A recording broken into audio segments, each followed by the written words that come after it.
Listen, champions, while the world obsesses over the loudest voices and the flashiest moves, there's a nation quietly executing the most brilliant strategy I've ever witnessed. That nation is Canada. And before you roll your eyes thinking this is about hockey or maple syrup, let me tell you something.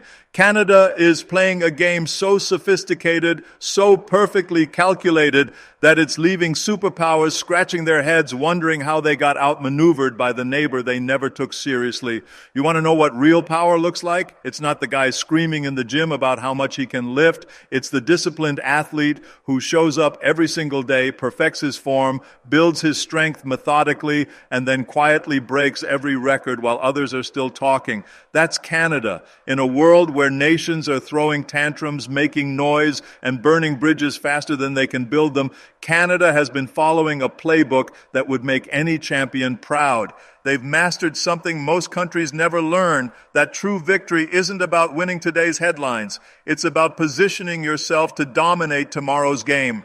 While others exhaust themselves in short-term battles, Canada has been preparing for the long war.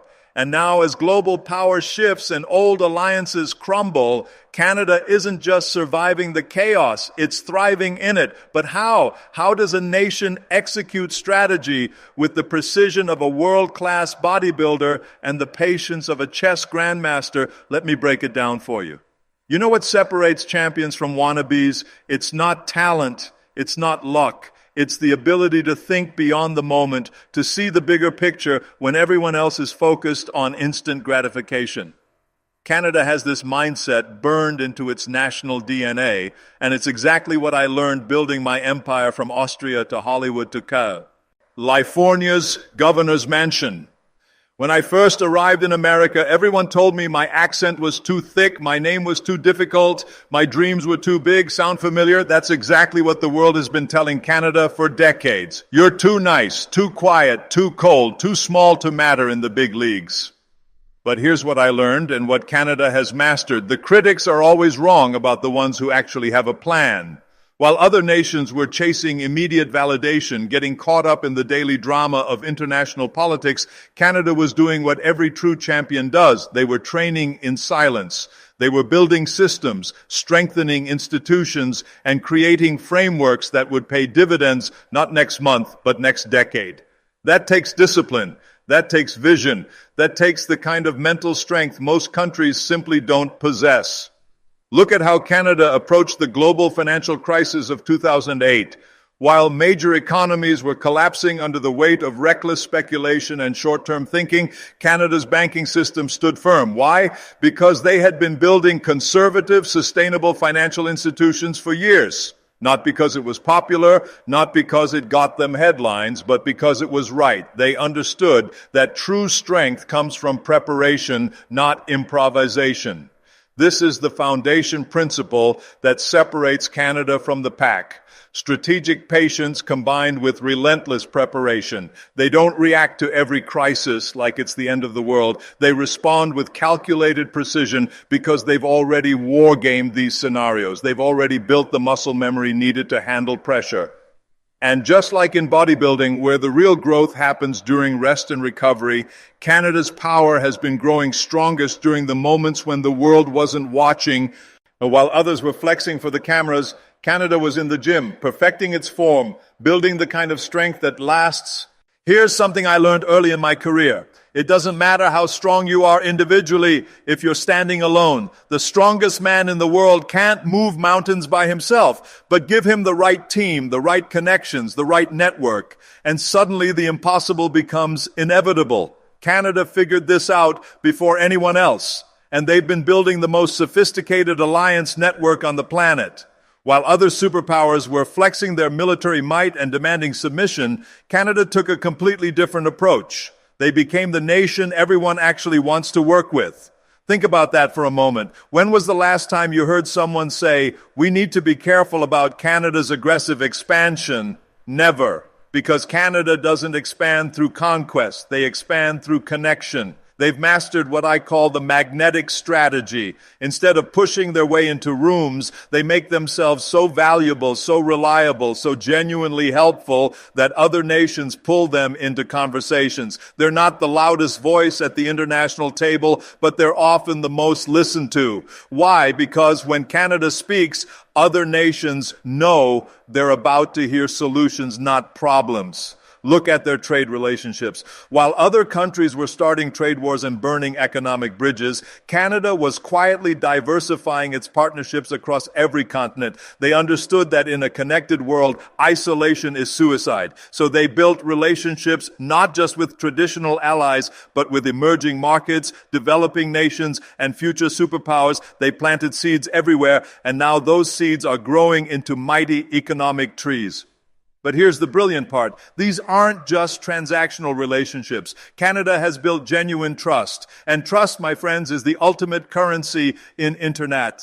Ional relations. You can buy cooperation with money or force it with weapons, but trust, real trust, can only be earned through consistency, reliability, and character. And Canada has been earning that trust for decades. They've become the Switzerland of North America, but with more resources and better positioning. Nations come to Canada not just for natural resources, but for mediation, for stability, for partnership opportunities that don't come with hidden agendas or ultimatums. They've created a brand that says, work with us and you'll get exactly what we promise, exactly when we promise it. This network effect is now paying massive dividends. When global supply chains shifted, Canada's diverse partnerships protected them. When traditional alliances became strained, Canada's relationships provided alternatives. They built redundancy into their international strategy the same way a smart investor builds diversification into their portfolio. You know what I love about true champions? They don't just rely on natural gifts. They maximize every advantage they have while building new ones. Canada was blessed with incredible natural resources, but here's what separates them from every other resource-rich nation. They didn't just dig it up and sell it off. They turned their natural wealth into strategic leverage and long-term power. Most countries with natural resources fall into what economists call the resource curse. They become lazy, dependent on commodity exports, vulnerable to price swings and market manipulation. Not Canada. They looked at their oil, their minerals, their vast agricultural lands, their fresh water, and they asked the right question. How do we turn these assets into permanent advantages? Here's something that took me years to understand. Real power doesn't need to announce itself. When I was young and hungry, I thought power meant being the loudest guy in the room, the one everyone noticed first. But as I grew and achieved real success, I learned that true power is quiet, confident, and undeniable. Canada has mastered this principle better than any nation I've ever studied. While other countries are constantly beating their chests, making threats, demanding attention, Canada operates with a quiet confidence that's absolutely devastating to competitors. They don't need to tell the world how important they are. The world already knows. They don't need to make noise to get respect. They earn it through results. Look at their approach to international crises. When tensions escalate and other nations start rattling sabers, Canada doesn't join the shouting match. They become the voice of reason, the steady hand, the nation others turn to when they need someone who can actually solve problems instead of creating more drama. That's not weakness, that's strategic brilliance. This quiet confidence shows up everywhere, in their cities, which consistently rank among the world's most livable without needing massive PR campaigns. In their education system, which produces world-class talent without constant self-promotion. In their healthcare system, which delivers results without the political theater that consumes other nations. But don't mistake this quietness for passivity. Behind the scenes, Canada is executing moves that would make a chess grandmaster jealous. They're attracting global talent at unprecedented rates. Why? Because the world's smartest people recognize quality when they see it. They're becoming the headquarters of choice for international organizations, tech companies, and innovative industries. The most successful people I know share this trait. They let their work speak for itself. They don't waste energy on publicity stunts or attention-seeking behavior. They focus on excellence, on results, on building something that lasts. And that's exactly what Canada has been doing on a national scale. Their immigration system is a perfect example. Instead of building walls or creating drama, they quietly built the world's most effective system for attracting and integrating global talent. Now, the world's best and brightest are choosing Canada, not because of flashy marketing campaigns, but because Canada delivers on its promises. This quiet dominance is perhaps their most powerful weapon because it's completely underestimated by louder, more aggressive competitors.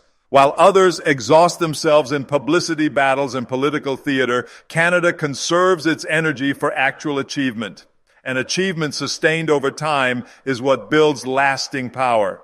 Here's something most people don't understand about power. In the long run, the strongest foundation isn't military might or economic leverage, it's moral authority. And Canada has turned its values into the most sophisticated strategic weapon system I've ever witnessed. They've proven that you don't have to sacrifice your principles to dominate. In fact, your principles can become your greatest competitive advantage. In a world where corruption, authoritarianism, and moral compromise seem to be spreading everywhere, Canada stands as proof that integrity isn't just nice to have, it's essential for sustainable success. Their commitment to freedom, justice, equality, and human rights isn't just political rhetoric, it's a strategic choice that's paying massive dividends. Think about it from a business perspective. If you're a multinational corporation looking to expand, where do you want to invest? In a country where the rules change based on political whims, where corruption might undermine your investments, where human rights violations could damage your brand, or in a country where the rule of law is predictable, where institutions are stable, where your employees and customers will be treated with dignity and respect? The answer is obvious, and that's why global capital is flowing toward Canada at unprecedented rates.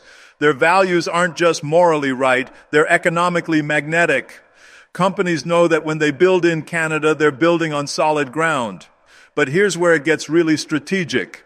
Canada's moral authority gives them influence that military power alone could never achieve. When Canada speaks on international issues, people listen not because they're afraid of Canadian tanks, but because they respect Canadian judgment. That's soft power at its most effective. Their approach to diversity and inclusion is another masterclass in turning values into competitive advantage. While other nations are tearing themselves apart over cultural differences, Canada has created a system that actually harnesses diversity as a source of strength. They've figured out how to make people from completely different backgrounds feel genuinely Canadian while maintaining their cultural identities. This isn't just feel-good policy, it's strategic genius. In a globalized world, the nations that can successfully integrate different cultures, languages, and perspectives will have enormous advantages in international business, diplomacy, and innovation. Canada is building that capability into their national DNA. Their commitment to environmental stewardship is another example of values creating strategic advantage. While other nations must treat environmental protection as a cost of doing business, Canada has positioned itself as a leader in sustainable development. As the world increasingly demands environmental responsibility, Canada's early investments in clean technology and sustainable practices are becoming major competitive advantages. So when people ask me, how is Canada winning the game? I tell them this: they're not just winning with tactics, they're winning with wisdom. They've understood something that most nations miss completely, that the ultimate victory isn't conquering others, it's making others want to join your team. You see, I've studied champions my entire life. I've been one, I've trained them, I've watched them rise and fall, and there's one universal truth that separates the legends from the forgotten. Sustainable dominance never comes from destruction. It comes from construction. It comes from building something so powerful, so attractive, so undeniably superior that competition becomes irrelevant. Canada has built something extraordinary, a nation that grows stronger not by defeating enemies, but by creating allies, not by taking resources from others, but by maximizing their own, not by forcing respect, but by earning it through consistent excellence. That's not just smart strategy, that's championship thinking at the highest level.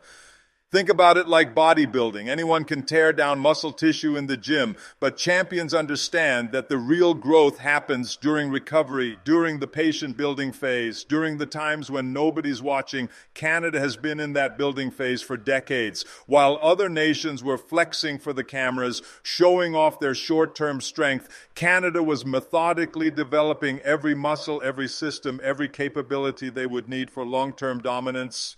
And just like in bodybuilding, the results are becoming undeniable. While other nations exhaust themselves in endless conflicts, Canada conserves its energy for building, creating, and improving. While others burn bridges, Canada builds them. While others demand loyalty through fear, Canada inspires it through example. And now, as the global order reshapes itself, Canada isn't scrambling to adapt. They're perfectly positioned to lead. The evidence is everywhere you look. Global investors are choosing Canada. International students are choosing Canada. The world's most innovative companies are choosing Canada. Families seeking better futures are choosing Canada. This isn't happening by accident. This is happening because Canada has created a comprehensive ecosystem of success that attracts excellence like a magnet. But here's what really impresses me. And remember, I've seen success at every level, from Hollywood to politics to business. Canada's victory is different. It's not built on anybody else's defeat. When Canada wins, other nations can win too. They've created a model that elevates everyone it touches. That's not just rare in geopolitics, it's revolutionary. The world is finally waking up to what I've been watching for years. Canada isn't just a nice place to visit or a friendly neighbor to have. Canada is the future. They're showing the world what's possible when a nation combines strategic thinking with genuine values, when they choose long-term success over short-term gratification, when they build power through partnership rather than domination. This isn't luck. This is an accident. This is the result of decades of disciplined execution, strategic patience, and the courage to stay true to their principles even when it wasn't popular. Canada has proven that you don't need to be the biggest, the loudest, or the most aggressive to win. You just need to be the smartest, the most consistent, and the most trustworthy. And let me tell you something else I've learned from decades of competition. When you're winning the right way, with honor and integrity, your victories compound. Each success makes the next one easier. Each partnership creates opportunities for more partnerships. Each achievement builds credibility for bigger achievements. Canada has entered this virtuous cycle of success, and it's accelerating. The numbers don't lie. The results speak for themselves. The future belongs to nations that can adapt, innovate, collaborate, and lead by example. And on every single one of these measures, Canada isn't just competing, they're dominating. And that, my friends, is how you win the ultimate game. Not just for today, not just for tomorrow, but for generations to come. Canada has built something that will last. They've created a legacy of strength through wisdom, influence through integrity, and power through principle. The game isn't over, but Canada is so far ahead that victory is inevitable. And the most beautiful part? They're winning in a way that makes everyone else better too. That's not just strategy, that's mastery. That's championship thinking at the highest level. That's what happens when a nation understands that true champions don't just win, they show others how to win too. That's Canada. And that's why they're not just winning the game, they're redefining what victory looks like